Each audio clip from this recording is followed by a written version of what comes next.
Our reporter Todd Niall has been in Bermuda since the competition began. I spoke to him a short time ago via Skype video, and he told me what it was like to be there when Team New Zealand won.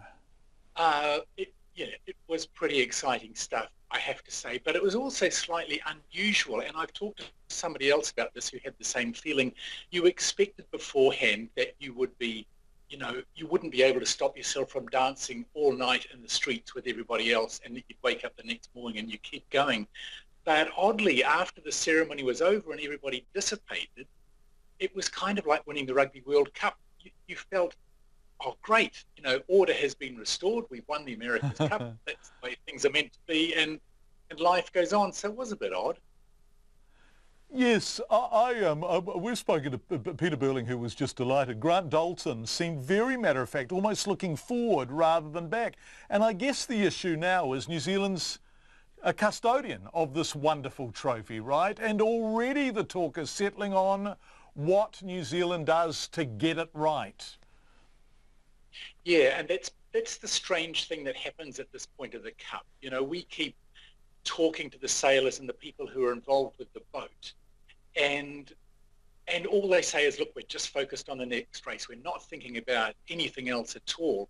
And yet clearly in the back room, Grant Dalton is there, and he's meeting with Ernesto Bertarelli, and he's communicating with the Italians, and starting to work already on what the next Cup would be if the sailors actually do the job. And that is the focus now. It could be a few weeks before we get much more detail, but he's already giving a hint that the next Cup will be in significant ways different to this one. Yeah, which is an exciting prospect, I guess. Let's talk about what the point of difference was or were, because there were plural points of difference, right? What made Team New Zealand so much better than Oracle?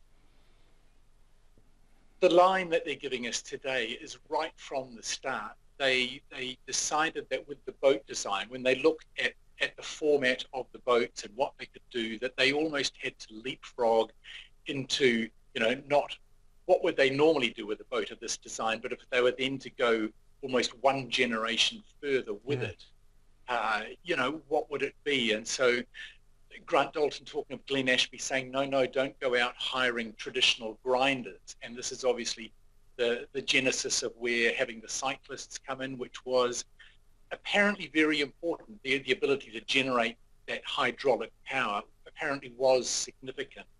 And we hear other things about the foil design. They got one of the world's top foil designers in it, and really pushed that foil design envelope to the point where, there were some questions about really how strong some of those foils were. They were out on the edge of, strength versus performance. Peter Burling, at 26, he's won the America's Cup, he's won a gold medal at the Olympics, he's won world championships. What does he do now? He is extraordinary, isn't he?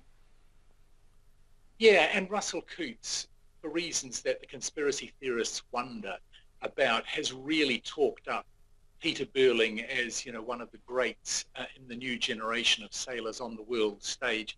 I asked Peter Burling today, what is his future? Is he in for a defence with Team New Zealand?